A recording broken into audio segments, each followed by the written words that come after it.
27장의 제목은 가장 아름다운 항해자라는 제목으로 잡았습니다.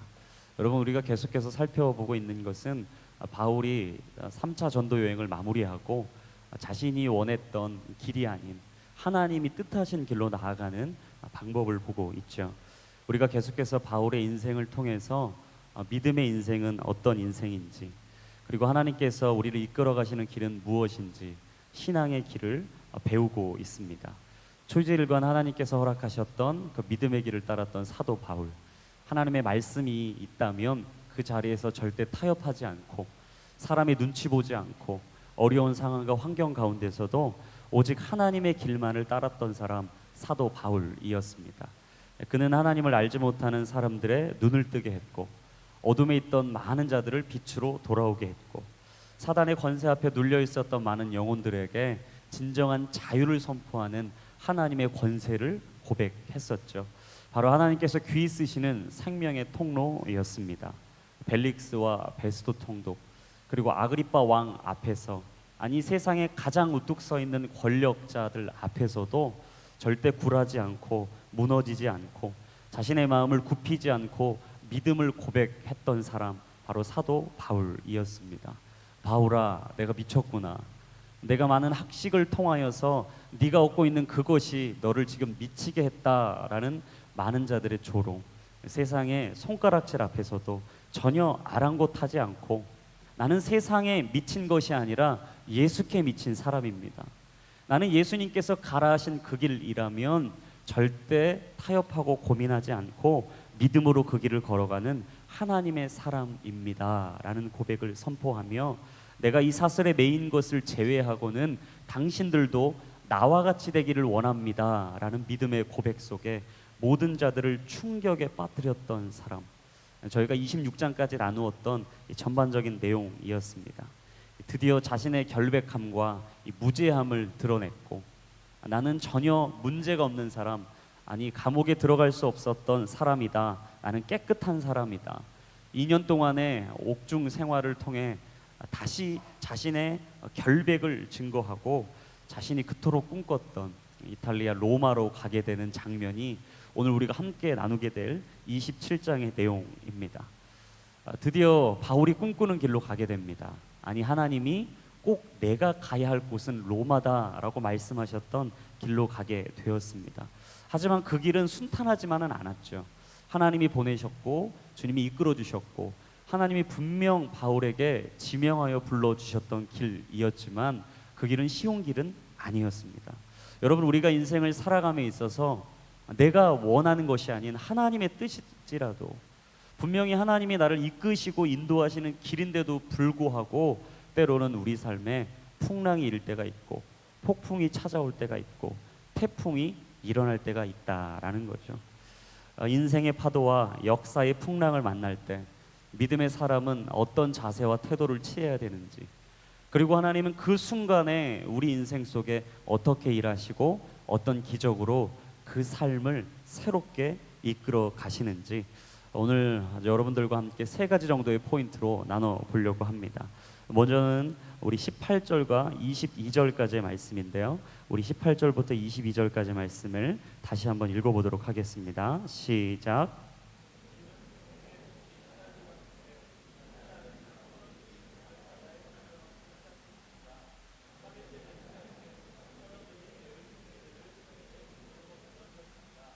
여러 날 동안 해와 별도 나타나지 않고 폭풍만 계속 불어닥치자 결국 우리는 구조될 모든 소망을 포기했습니다. 사람들이 오랫동안 아무것도 먹지 못하고 있는 가운데 바울이 일어나 그들 앞에 서서 말했습니다. 여러분, 크레타 섬에서 항해하지 말라는 내 충고를 들었더라면 이런 타격과 손실은 입지 않았을 것입니다. 그러나 이제 내가 여러분에게 당부합니다. 여러분 가운데 아무도 목숨을 잃지 않고 배만 손상될 것이니 안심하기 바랍니다. 가장 아름다운 항해자 인생을 살았던 바울에게 하나님은 어떤 분이었는가? 절망 중에 소망을 주시는 분이었습니다. 끝없는 항해 시간들, 예상하지 못했던 길들, 그리고 자신이 원하지 않았던 방법대로 이끌어 가시는 주님 앞에 바울은 충분히 절망할 수 있었습니다. 하지만 이탈리아 로마로 가는 그 길 앞에 바울은 절망 중에도 희망을 포기하지 않는 하나님의 사람이었죠. 요즘처럼 문명이 발달한 시대에는 뭐 비행기도 있고 뭐 배편도 상당히 좋아서 뭐 직항으로 가고 편하게 갈 수 있는 여러 가지 편이 있지만 바울이 살고 있었던 그 시대에는요, 뭐 비행기도 없었고 배편도 마땅하지 않았고 그리고 직항으로 가는 배도 있지 않았습니다. 그래서 바울 일행은 여러 가지 불편함을 떠안고 로마로 가는 상황에 아드라무테노호라는 배를 타고 이제 항해를 하기 시작하죠. 그리고 그 일행이 루기아 지방에 속해 있었던 이 무라라는 지역에 당도하게 됩니다. 이곳에 당도했는데 더 이상 자신이 타고 왔던 배가 로마까지 갈 수가 없는 상황이 된 거죠. 그래서 식량과 생필품을 싣고 있었던 수송선인 알렉산드리아호로 배를 갈아탑니다. 그러나 이 바람이 불어서 항로를 제대로 지키지 못하게 되고 간신히 그들이 도달했던 곳은 어디였나? 바로 아름다운 항구라고 불리는 미항이었습니다. 잠시 한번 화면에 지도를 한번 띄워주시죠. 이 지도를 보시면 이 바울 일행이 지금 배로 항해하고 있는 지금 노선이 나오죠. 여러분 한번 자세히 보시면 제일 먼저 시작점이 어디죠? 예루살렘 위쪽에 있었던 가이사랴였습니다. 이 가이사랴에서 지금 그들이 당도한 곳은 어디냐? 바로 무라라는 지역이었어요. 이 무라라는 지역에서 배를 갈아타고 알렉산드리아호로 그 다음에 도착한 곳이 어디냐면 바로 아름다운 항구다. 이 크레타 섬의 한 곳에 있었던 미항이라는 곳이었습니다. 이 미항이라는 곳에 도착해서 이들이 지금 서로 논쟁을 벌이고 있는 거였죠. 아니다, 이곳에 더 머물러 있어야 된다. 지금 때가 시가 안 맞기 때문에 여기서 머물고 다음 때를 준비해야 된다. 그리고 함께 했었던 백부장 율리오와 선장과 선주들은 아니다, 이곳에 머무를 수 없다, 우리에게 더 유익이 되는 베닉스로 이동을 해야 된다라는 내용이 나오고 있는 거예요. 우리 9절과 한번 10절 말씀을 한번 읽어보시면 좀 이해가 될 텐데요. 우리 9절과 10절 말씀 한번 읽어보겠습니다. 시작.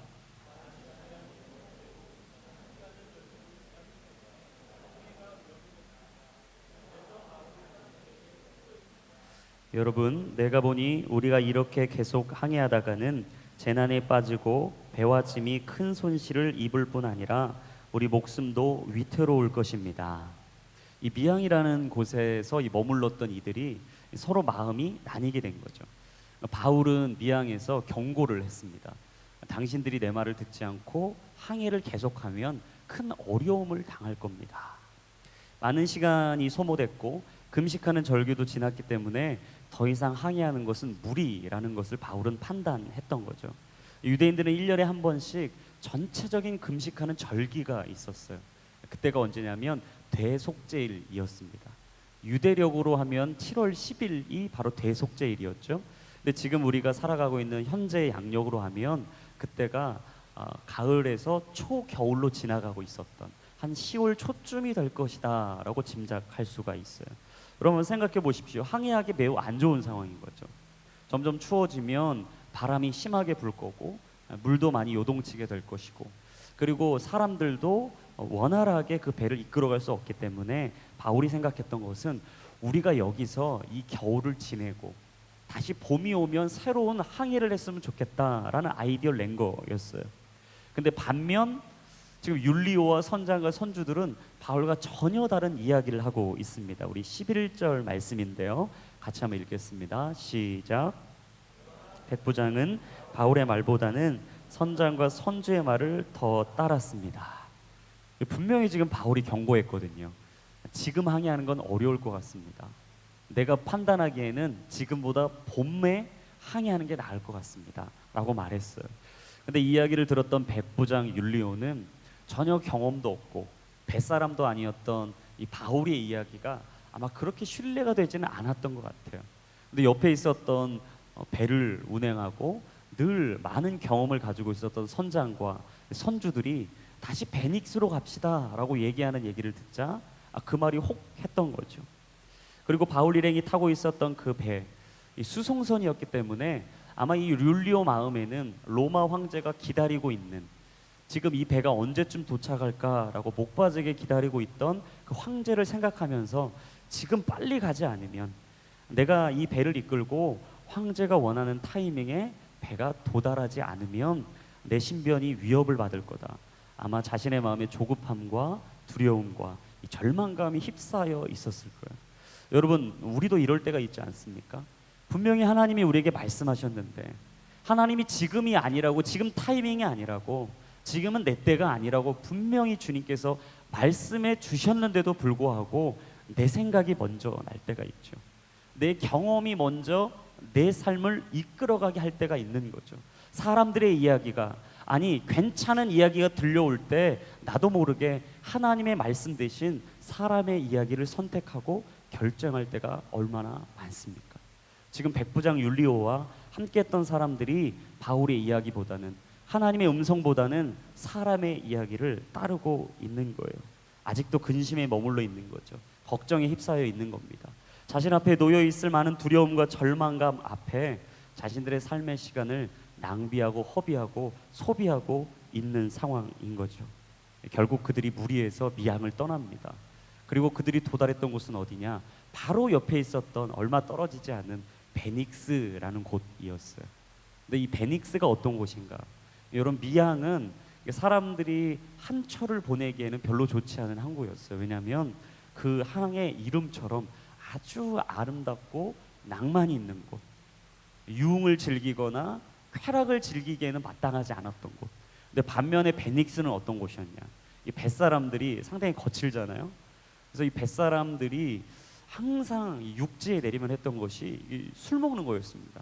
여자를 탐하고 쾌락을 즐기는 거였죠. 그러니까 유흥을 즐기기에 가장 적합한 곳이 어디였냐? 바로 베닉스였어요. 그래서 이들이 베닉스만을 원했던 거죠. 야, 베닉스에 가면 잘 될 거야. 베닉스에 가면 우리가 원했던 대로 충분히 쉬게 될 거야. 근데 여러분 13절 한번 보시면 13절이 이렇게 나와요. 부드러운 남풍이 불기 시작하자 그들은 자기들이 바라던 대로 됐다고 생각했습니다. 그러니까 이들이 생각한 대로 모든 일이 진행되고 있다라고 착각하고 있었던 거죠. 여러분, 우리의 인생에 언제 문제가 발생하느냐? 내 생각대로 착각할 때입니다. 지금 아직 하나님께서 내게 주신 것을 보지도 못했고 알고 있지도 않은 상황에 뭔가 남풍이 불어오기 시작하고 베닉스로 이 배를 몰아가고 있는 이 바람을 느낄 때 이들은 생각한 거예요. 아하, 우리가 이 결정을 한 걸 잘했다. 우리가 이 선택한 거 잘한 거다. 하나님 말씀 듣지 않고 내가 이 길 따라가고 내가 원했던 경험을 선택했던 것, 우리 이거 잘한 거다. 우리 계획대로 되고 있다. 내 생각대로 되고 있다. 이들이 흥분하기 시작했던 거죠. 이제 아무 문제가 없을 거라고. 역시 경험이 중요한 거라고. 역시 확률을 따라가는 게 중요하다고. 역시 주변의 이야기를 들으면서 사람들의 선택을 따라가고 다수의 길을 걷는 것이 우리 인생의 가장 좋은 것을 선택한 길이었다고. 아마 그들은 적당한 타협은 큰 문제가 없는 거라고 자신들의 마음에 하나님의 마음을 합리화시키고 있었을 겁니다. 그런데 얼마 지나지 않아서 어떤 일이 벌어나는가?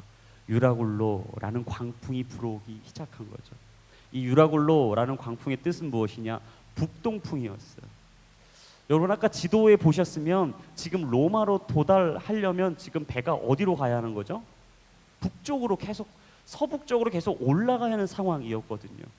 그래서 지금 이들이 베닉스로 남풍이 불어오자 배를 밀어주기 시작하자 지금 자신들의 배가 잘 가고 있다고 생각했던 거예요. 근데 유라굴로, 북동풍이 불기 시작한 거죠.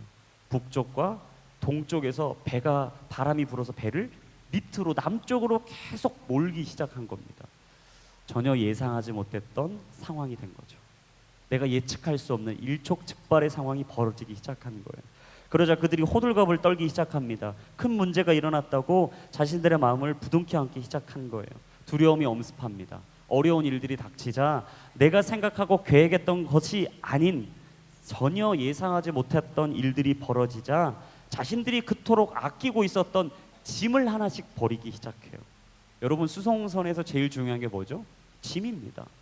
왜냐하면 목숨과도 바꿀 수도 있고 재정의 가치와도 바꿀 수 있는 게 짐이었어요. 근데 그들이 짐을 하나씩 하나씩 바다로 던지기 시작했다. 놀라운 사실은 3일째가 되자 어떤 일이 벌어졌냐? 배에 수선을 이게 고칠 수 있었던 장비들을 자신들의 손에서 바다로 내던지는 상황이 됐다라고 나와요.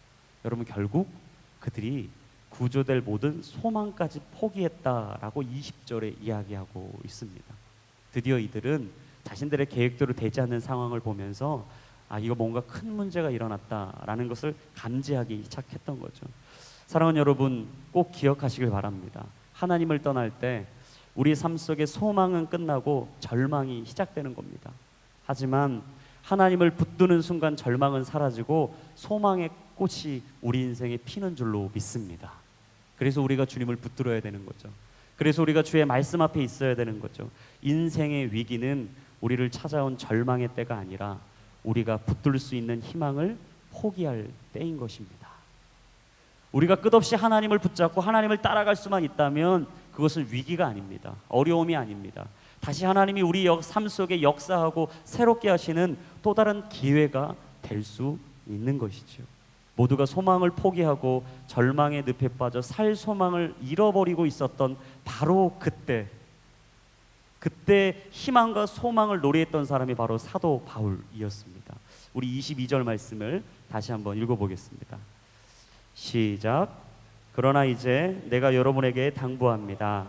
여러분 가운데 아무도 목숨을 잃지 않고 배만 송상될 것이니 안심하기 바랍니다. 최악의 상황이었습니다. 모두가 절망을 이야기하고 있을 때였어요. 근데 믿음의 사람 바울이 등장합니다. 그리고 그는 이야기합니다. 여러분, 두려워하지 마십시오. 어려워하지 마십시오. 여러분들에게 곧 생명의 은혜가 임할 것입니다. 여러분들의 삶 속에 하나님은 반드시 지켜주실 것입니다. 그 희망을 이야기했던 사람은 백부장 율리오도 아니었습니다. 권력을 잡고 있었던 율리오가 아니었습니다. 그 백기를 호시탐탐 자신들이 원하는 길로 인도했던 선장도 아니었습니다. 단연간의 경험과 수많은 계획과 지략을 통해서 내가 원하는 것이라고는 모든 것을 취할 수 있었고 자신들의 기쁨과 쾌락과 즐거움만을 위하며 살았던 선주들도 아니었습니다. 바로 믿음의 사람 사도 바울이었죠.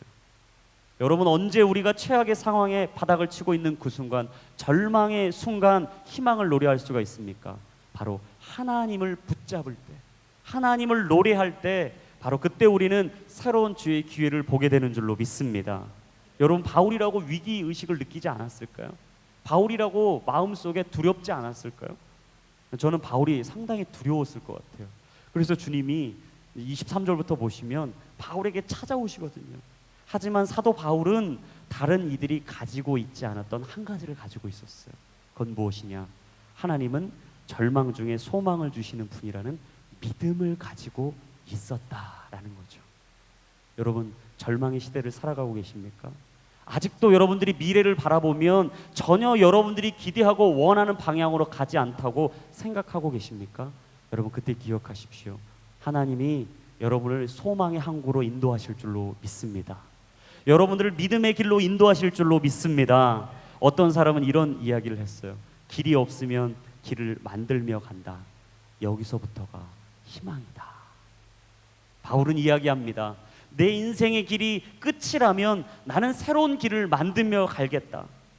지금 이곳에서 절망을 말할 수밖에 없는 순간이라면 나는 하나님이 주시는 하늘의 희망을 붙잡을 것이다. 그리고 절망의 자리에서 여기서부터는 희망이라고 담대히 선포하기 시작합니다.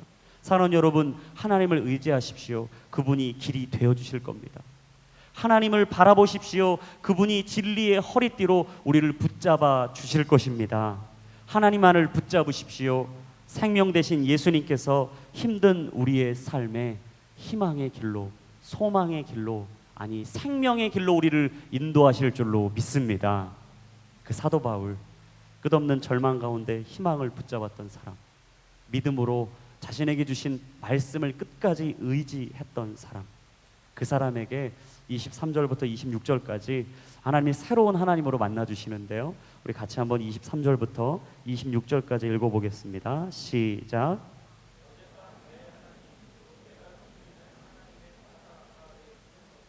바울아, 두려워 마라. 내가 마땅히 가이사 앞에 서야 한다.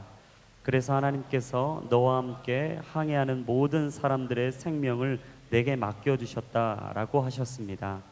그러니 여러분 안심하십시오. 내가 하나님을 믿으니 내게 말씀하신 대로 이루어질 것입니다. 그러나 우리는 밀려서 어느 섬에 닿게 될 것입니다. 가장 아름다운 항해자의 인생을 살았던 사도 바울, 그의 인생에 하나님은 어떤 분이었냐? 두 번째는 항상 하나님은 우리 곁에서 말씀하시는 분이다라는 걸 잊지 않았습니다. 사실 바울이 절망의 순간에도 희망을 놓지 않을 수 있었던 비결은 무엇이죠? 하나님의 말씀이 그에게 임했기 때문이죠. 우리는 언제 무너지고 깨어지지 않을 수 있습니까? 하나님의 말씀이 우리를 이끌어갈 때입니다. 하나님의 말씀이 내 영혼을 만져주시고 내 생각을 다스려 주시고 내 앞길을 이끌어 주실 때 우리는 그때 하나님의 약속으로 믿음에 거하게 되는 것이지요. 하나님과 바울 사이에는 막힌담이 없었습니다. 꺼리낄 게 없었습니다. 언제나 바울은 하나님과 대화했던 사람이었습니다. 여러분 23절에 뭐라고 나오죠? 어젯밤이라는 단어가 나와요. 그러니까 바울은 어제도 오늘도 아니 내일도 늘 하나님과 교제했던 사람이었죠. 자신의 상황이 어떠하든 내 지금 처해 있는 처지가 어떠하든 사람들이 내게 무엇라 이야기하든 사도 바울은 사람의 이야기가 전혀 상관이 없었습니다. 그냥 하나님만을 오매불망 쳐다봤던 거죠. 주님만을 집중했던 것이죠. 주님이 내게 말씀하신 건 무엇이냐, 내게 보여주시는 것이 길은 무엇이냐. 바울은 하나님의 말씀을 잊지 않았던 사람입니다. 여러분 언제 크리스찬이 능력 있는 인생을 살 수 있는가? 하나님의 말씀을 잊지 않을 때입니다. 내게 약속해 주셨던 그 언약을 끝까지 붙잡을 때 우리는 그 길을 좌로나 우로나 치우침 없이 믿음으로 걸어갈 수 있는 하나님의 사람의 인생을 살게 되는 줄로 믿습니다. 사도 바울이 그랬던 거예요. 흔들림 없이 내게 있었던 그 말씀을 붙잡았던 거죠. 그리고 선포합니다. 바울, 그는 두려움 없이 그 이야기를 선포했어요. 여러분 두려워하지 마십시오. 여러분의 목숨은 하나님이 지켜줄 것입니다. 전혀 문제없이 하나님께서 여러분들을 육지로 당도하게 해주실 겁니다. 내게 말씀하셨듯 여러분들의 생명은 하나님께 있는 것이니 두려워하지 마십시오. 제가 얼마 전에 안드로이드에서만 이렇게 사용됐던 이 내비게이션의 어플을 하나 다시 iOS에서도 이제 가능해졌다라는 얘기를 듣고 내비게이션을 어플을 다시 깔았어요. 제가 이전에 썼던 거는 이제 아름다운 기사, 이게 땡 기사인데 그거 안 쓰고 이제 드디어 iOS에서도 된다는 호환이 된다고 해가지고 제가 그 어플을 하나 깔았어요. 근데 제가 그 어플을 깔고 계속 내비게이션을 사용하면서 운전을 하고 돌아다니다가 이 내비게이션을 사용하면서 하나님의 역사를 경험했어요. 하나님의 지혜가 제게 임하는 걸 경험했습니다. 근데 내비게이션을 묵상하는데 5가지 지혜를 주시더라고요. 여러분들 한번 들어보면서 하나님께서 우리에게 어떻게 인도하시는지 한번 같이 묵상해 봤으면 좋겠습니다. 이 첫 번째, 내비게이션은 어떤 사용법을 갖고 있나? 우리에게 가장 정확한 목적지로 최적의 경로로 인도해 준다는 거죠. 제가 거기 목적지를 딱 적습니다. 그럼 이 내비게이션이 정확한 목적지로 우리를 최적의 경로로 인도해 줘요. 여러분 하나님이 우리를 창조하셨습니다. 그리고 우리를 만들어 주시고 이 땅에 보내셨죠. 그렇다면 주님께서는 우리에게 무슨 길로 인도해 주실까? 저는 최적의 경로로 인도하시는 하나님이라고 믿습니다. 여러분 가장 탁월한 내비게이션일수록요 가장 좋은 경로를 인도해 줘요. 그리고 전혀 생각하지 못했던 상황에 대처할 수 있도록 우회도로도 인도해 주죠. 가다가 길이 막히면 기가 막히게 내비게이션이 다른 경로를 감지했습니다. 그러면서 다른 경로로 인도해 줘요. 교통 상황이 변했습니다. 정확하게 교통 상황을 파악하고 저를 인도해 주는 거예요. 제가 여기서 남한산성을 갈 일이 있었는데 이 묵상의 집을 가는데 분명히 제가 아는 길로 가면 안 막힐 것 같았거든요. 근데 자꾸 저한테 우회도로를 안내하는 거예요. 제 마음에 두 가지 마음이 갑자기 도살이죠. 지금까지 내가 경험했던 나의 경험을 의지할 거냐, 아니면 정말 정확하고 아름답게 나를 인도하는 내비게이션을 신뢰할 것이냐. 제가 그냥 한번 실수하는 척하고 속는 셈 치고 내비게이션을 따라갔어요. 근데 다른 목회자들보다 20분 빨리 도착하더라고요. 여러분 하나님이요 기가 막히게 우리 인생을 인도해 가시는데 항상 우리 인생의 최적의 길을 인도해 주십니다. 때로 여러분들이 우회도로라고 생각할 때가 있어요. 내가 알고 있는 이 길이 가장 빠른 길인데, 내가 알고 있는 이 길이 가장 정확한 길인데 내가 이 길을 어떻게 벗어날 수 있을까 생각하실 수 있습니다. 하지만 하나님께서는 우리에게 지름길을 안내해 주시는 것이 아니라 우리에게 가장 좋은 길을 안내해 주시는 분이라는 거죠. 여러분, 하나님이 인도하시는 그 길이 가장 좋은 길인 걸로 믿으시기를 축복합니다. 두 번째는 무엇이냐? 이 내비게이션이요, 잘못된 위치에 있으면 정확하게 자신이 가야 할 위치로 다시 인도해 준다는 거예요. 제가 제 마음을 의지하고 갈 때가 있어요. 근데 이럴 때마다 항상 내비게이션이 하는 말이 있죠. 이 길은 틀린 길이다. 잘못 길을 들어섰다. 다시 돌아가야 된다라는 말을 정확하게 해줘요. 그렇죠. 하나님께서도 우리 인생에 다시 돌아갈 수 있는 길을 인도해 주시는 분이죠. 우리가 잘못 길을 들어섰을 때, 내 생각으로 내 마음으로 그 길을 걸어가려고 할 때 그 길에 다른 길을 보여주시는 거죠. 여러분, 그게 하나님의 사랑입니다. 하나님의 뜻인 거죠. 우리가 죄를 범하고 있을 때에도, 불순종으로 하나님의 길을 떠나 있을 그때에도 우리가 제 궤도에 오르기까지 쉬지 않고 최적의 방향을 알려주고 계신 분, 여러분, 그분이 여호와 하나님이시다라는 거예요. 축복의 길로, 생명의 길로 올라서기를 기대하며 지금 이 시간도 우리를 이끌어 가시는 분이 바로 여호와 하나님이다라는 것입니다. 세 번째는 내비게이션은 놀랍게도 바로 내가 가야 할 지금 앞에 있는 길만을 인도하지 10km, 20km 아니 30km 이후의 길은 안내하지 않는다라는 거예요. 여러분, 근데 우리가 인생을 살아가면서 하나님한테 원망할 때가 언제죠? 그 다음을 안 보여주실 때죠.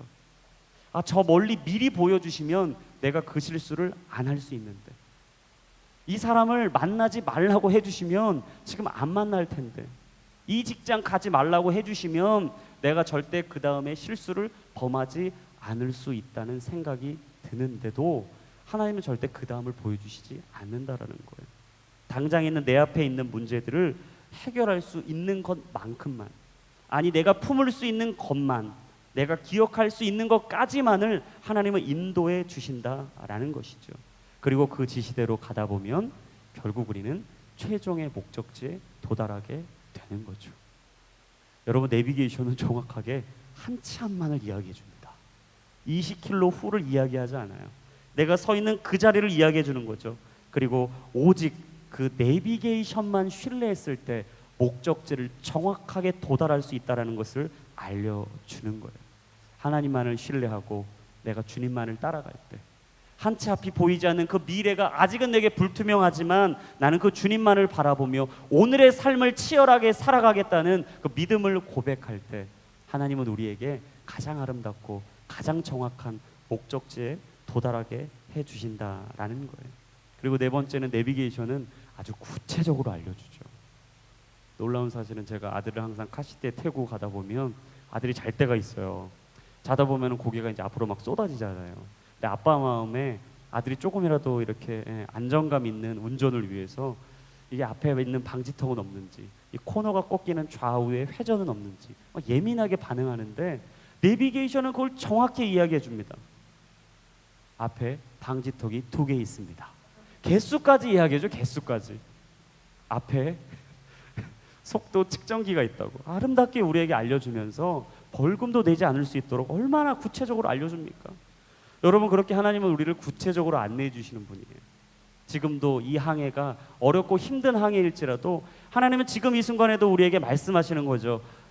내가 너에게 이 길을 인도하기를 원한다. 지금은 좌회전으로 가야 된다. 우회전으로 가야 된다. 좀 속도를 줄였으면 좋겠다. 지금은 너의 인생에 속도를 낼 때가 아니라 잠시 속도를 멈춤으로 내 이야기를 들을 때다.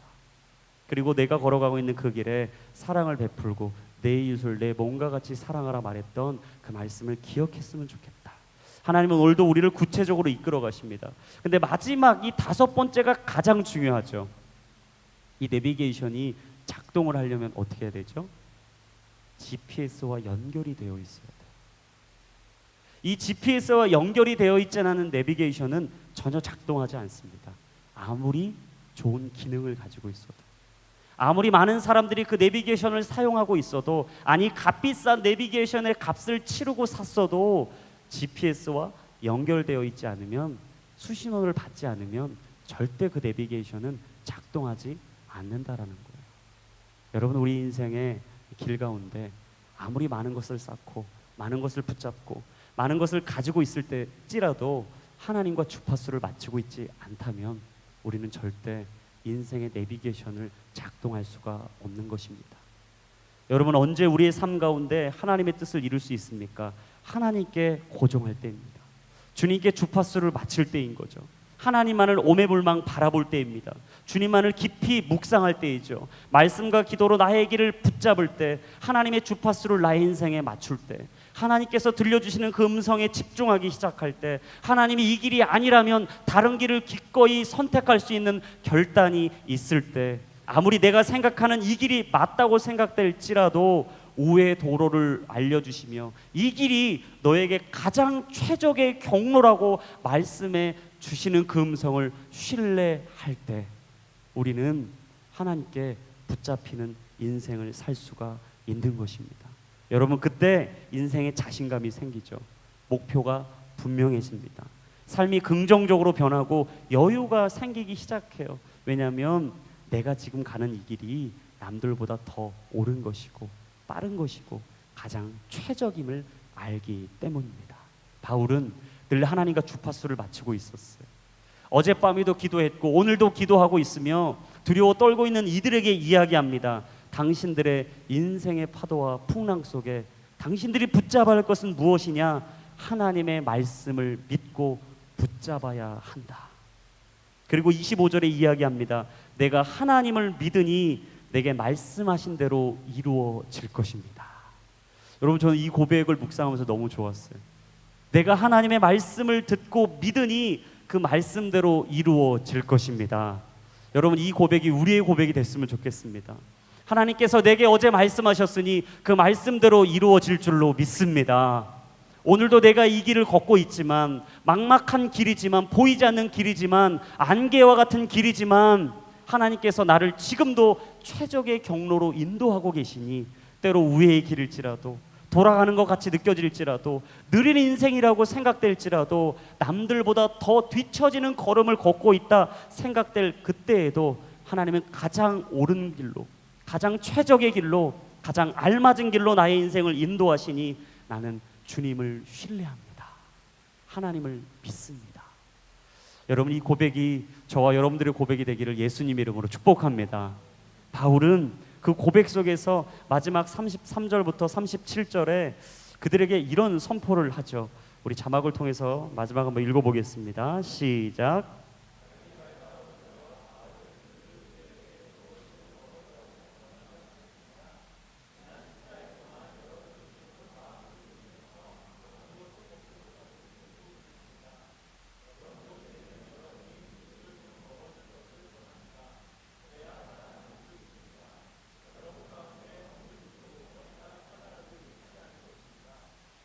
바울은 이렇게 말한 뒤 떡을 조금 가져다가 모든 사람에게 하나님께 감사한 후 떼어 먹기 시작했습니다.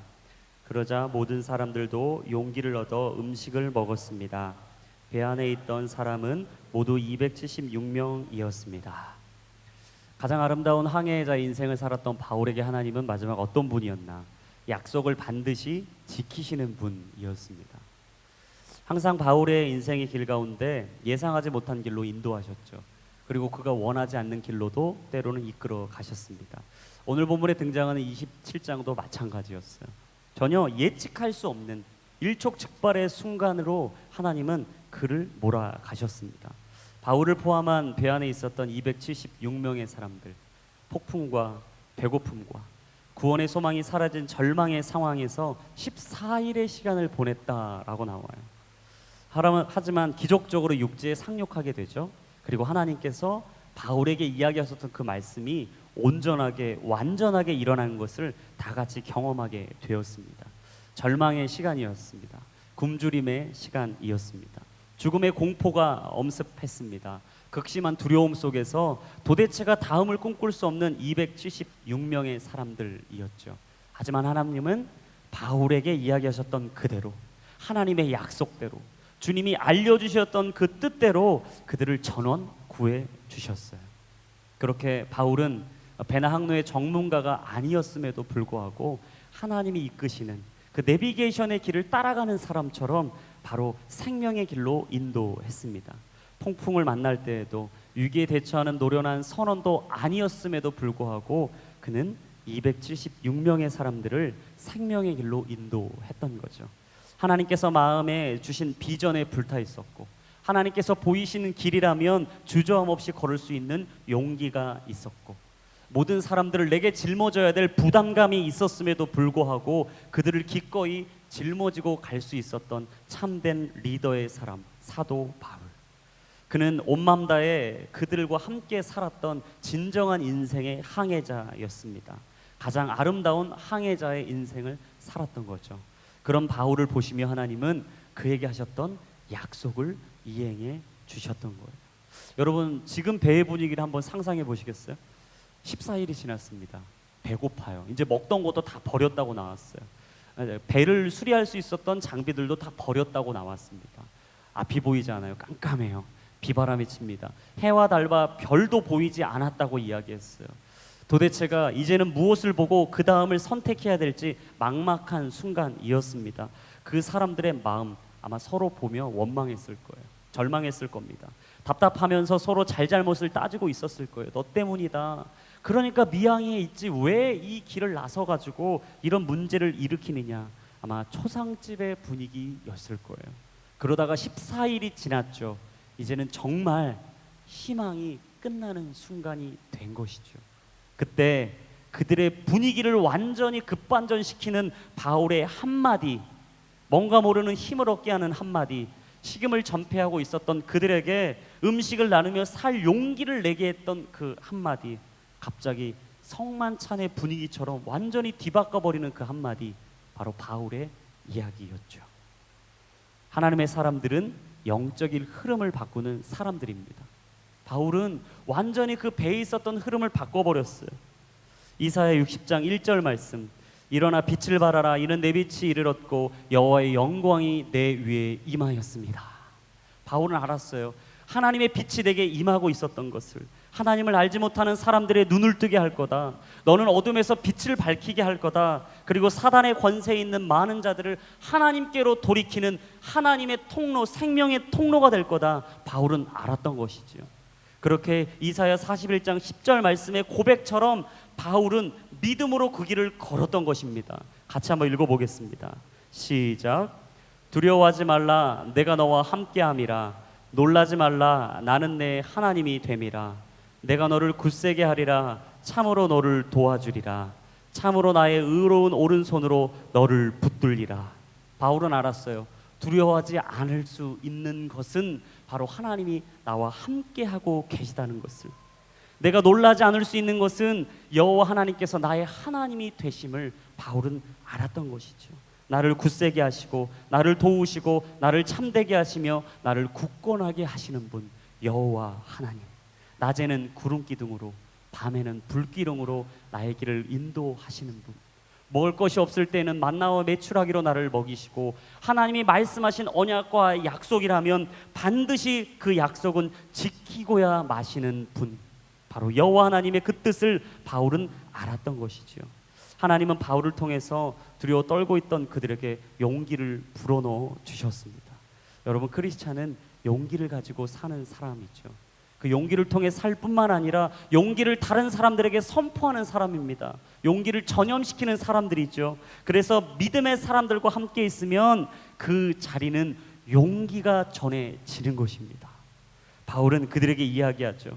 14일 동안 마음을 졸이면서 아무것도 먹지 못했으니까 이제 당신들 편히 드십시오.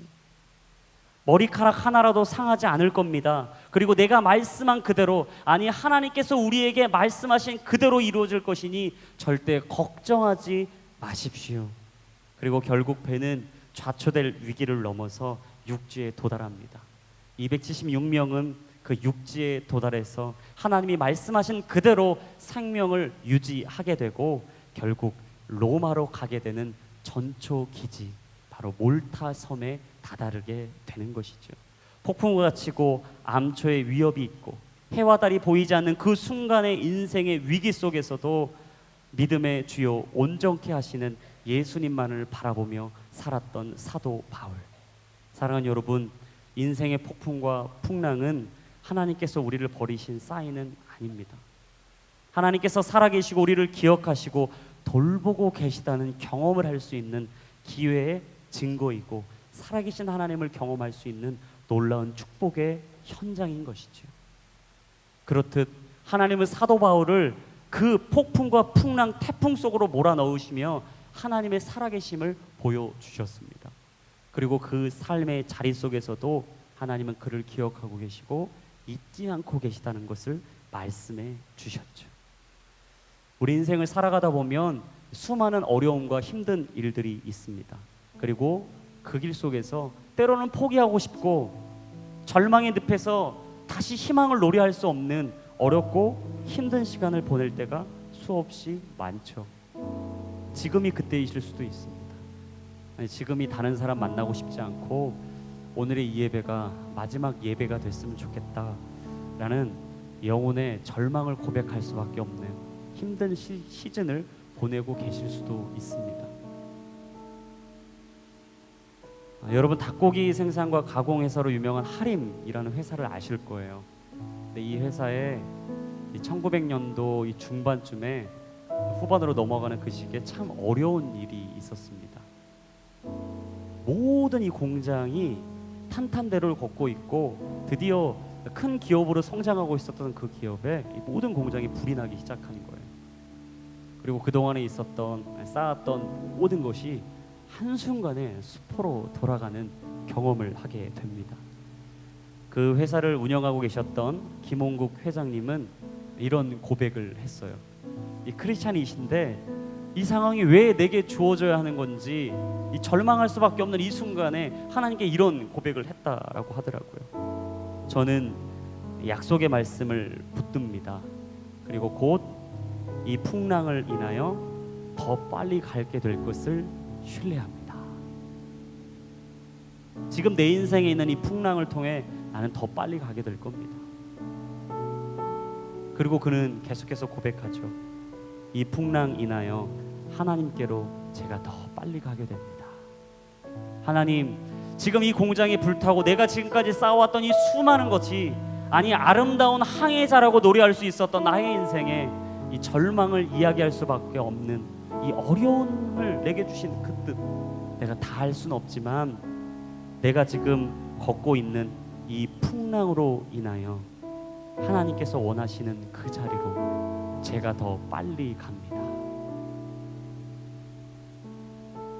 여러분, 우리가 인생을 살아가다 보면 예상하지 못한 일들을 수없이 만납니다. 내가 얻고 싶지 않은 것들도요, 때로는 해야 될 때도 참 많아요. 내가 기뻐하고 내가 즐거워하고 내가 선택한 일만 하면 얼마나 편하고 좋고 쉽습니까? 하지만 내가 원하지 않아도, 내가 기뻐하지 않아도 선택해야 하고 결정해야 하고 따라가야 될 수밖에 없는 순간이 있다라는 거죠. 그때 우린 이렇게 고백해야 됩니다. 하나님, 내가 이 풍랑으로 인하여 주께 더 빨리 가게 됩니다. 내가 이 풍랑으로 인하여 하나님이 원하시는 그 자리로 내가 더 빨리 가게 됩니다. 내가 원하지 않는 것이지만, 내가 즐거워하지 않는 일이지만, 내가 이 일이 빨리 사라졌으면 좋겠는 그 마음이 내게는 너무나 많지만, 하나님 이 풍랑으로 인하여 내가 주께 더 빨리 갈 수만 있다면 나는 기꺼이 이 풍랑을 살아가고 헤쳐나갈 수 있는 가장 아름다운 항해자가 되고 싶습니다. 저는 이 고백이 우리 모두의 고백이 됐으면 좋겠습니다.